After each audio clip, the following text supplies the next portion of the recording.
What is up, everybody? Random Random Man here, aka RRM, bringing you another rapid movie review, aka RMR, and it is for The Equalizer 3. Now, the plot of this vigilante action film basically follows retired U.S. Marine and DIA officer Robert McCall, who discovers that his new friends in a small town in South Italy are intimidated by members of the Camorra, after which he sets out to free them from their control. McCall is played by Denzel Washington, who is a big reason why one would want to see this film, like the previous two movies, which I enjoyed. And here, in his third outing as the character, he shows off why he is one of the best actors. His effortless likability and also ability to whip up whoop-ass in the action moments are showing off his range here, and it's delved deeper into how this character shows more humanity and vulnerability, especially early on. With Washington never less than great on screen, this would also apply to the rest of the actors, whether it's those that play the various residents of this small Italian town,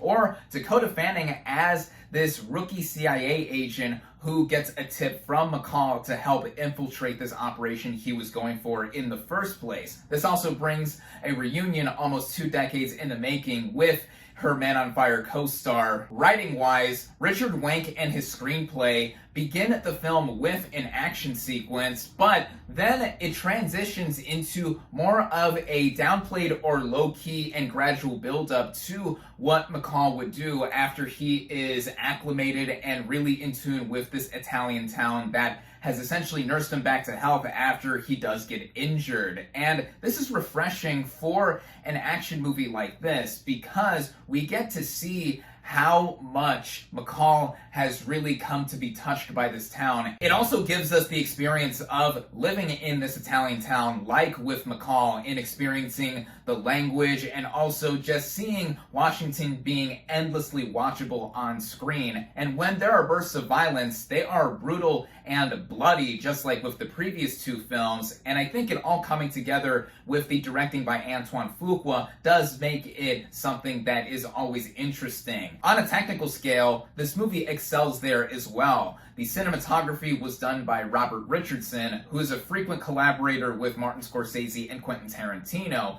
And here, a lot of this film was actually shot on the Amalfi Coast, and it shows off a lot of stellar imagery and also further immersing us into living in the small Italian town. The music I also have to give a shout out to, as the original score was done by Marcelo Zarvos, as when it comes in at crucial moments, like with the action, it comes in to a piercing extent. It also works its way into the sound design at times, with McCall this time around lurking and sneaking among the shadows more to take out his enemies. Also, given the character's age, I mean, Washington himself is now in his late 60s, but he is no less of a badass. The way it was cut together and edited also keeps itself engaging consistently, despite there not being action every second. And with it coming together at about an hour and 45 minutes, this brisked by with little hassle. If I were to point out any issues, I would say that the villains themselves, the Italian mafia, really are there and serve their purpose. In comparison to the rest of this now trilogy, none of the villains could compare to the one of the first film, the Russian mafia leader played by Martin Sokas, as he was a true